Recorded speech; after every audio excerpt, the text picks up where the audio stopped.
Hi all, welcome back to my channel. ಯಾರೆಲ್ಲ ಇನ್ನೂ ನನ್ನ ಚಾನಲ್ ಸಬ್ಸ್ಕ್ರೈಬ್ ಮಾಡಿಲ್ಲ ಇವಾಗಲೇ ಸಬ್ಸ್ಕ್ರೈಬ್ ಮಾಡಿ. ಸೊ ಆಲ್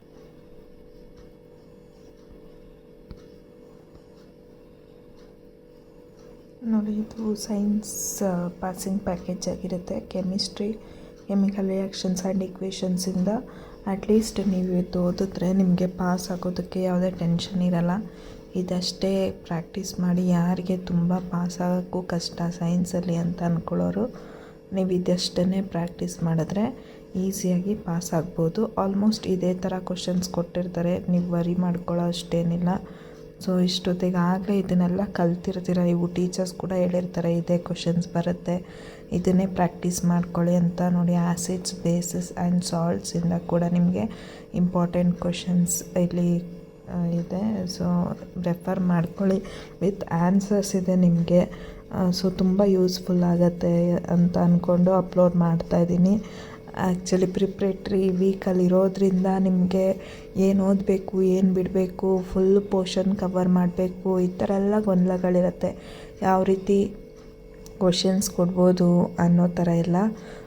ಸೊ ನೋಡಿ, ಇದನ್ನು ರೆಫರ್ ಮಾಡ್ಕೊಳ್ಳಿ. ಆ್ಯಂಡ್ ಅಟ್ಲೀಸ್ಟ್ ಪಾಸ್ ಆಗೋಕ್ಕೂ ಕಷ್ಟ ಅಂತಕ್ಕಂಥವ್ರು ಇದನ್ನು ರೆಫರ್ ಮಾಡ್ಕೋಬೋದು. ಬೇಸಿಕ್ಸ್ ಕ್ವಶನ್ಸ್ ಕೊಟ್ಟಿದ್ದಾರೆ.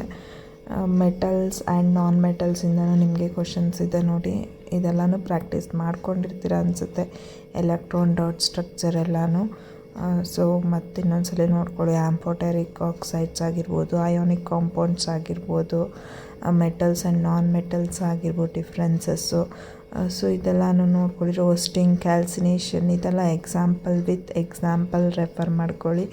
ಇದಾದ ನಂತರ chemistry, carbon and it's compounds. ಎಷ್ಟೊಂದು ಜನಕ್ಕೆ ಇದು ಓದ್ದಂಗೆ ಅನಿಸುತ್ತೆ, ಮರ್ತು ಹೋಗ್ತಾ ಇರುತ್ತೆ ಅಲ್ವಾ. ಹೆಂಗೆ ಓದಿದ್ವಿ, ಸಿ ಓದಿದ್ವಾ, ಎಚ್ ಓದಿದ್ವಾ ಅನ್ನೋ ಥರ ತುಂಬ ಕನ್ಫ್ಯೂಷನ್ಸ್ ಇರುತ್ತೆ. Don't very, carbon and it's compounds ತುಂಬ ಈಸಿ.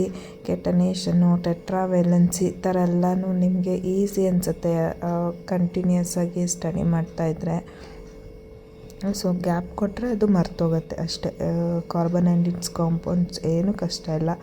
ನೆಕ್ಸ್ಟ್ ಬರೋದಾದರೆ ಲೈಫ್ ಪ್ರಾಸೆಸ್ ಅಂತೂ ಫುಲ್ ಡೆಡ್ ಈಸಿ. ಬಯಾಲಜಿ ನಿಮಗೆ ಕಾನ್ಸೆಪ್ಟ್ ಅರ್ಥ ಆಗಿದ್ರೆ ಸಾಕು, ಯಾವ ಕ್ವಶನ್ನ ಯಾವ ಥರ ಕೊಟ್ಟರು ನೀವು ಬರಿಬೋದು. ನೆಕ್ಸ್ಟ್ ಕಂಟ್ರೋಲ್ ಆ್ಯಂಡ್ ಕೋಆರ್ಡಿನೇಷನ್ ಇದೆ.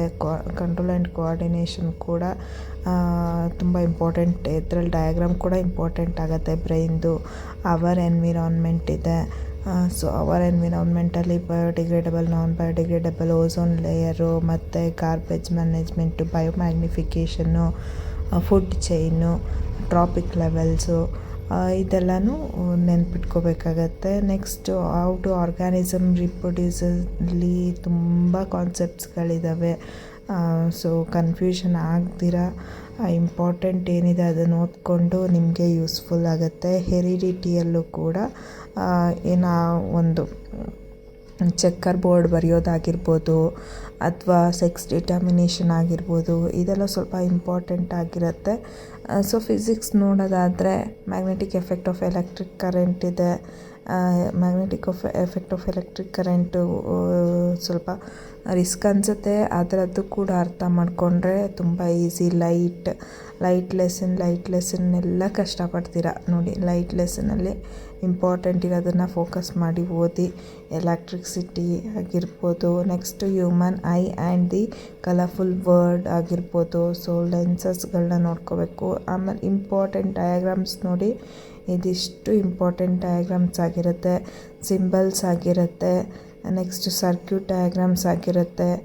ನೆಕ್ಸ್ಟು ಕಾನ್ಕೇವ್ ಮಿರರ್ ಆಗಿರ್ಬೋದು, ಕಾನ್ವೆಕ್ಸ್ ಲೆನ್ಸ್ ಆಗಿರ್ಬೋದು, ಇದಿಷ್ಟು important diagrams.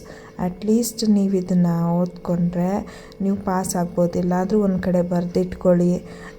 Okay, thank you for watching.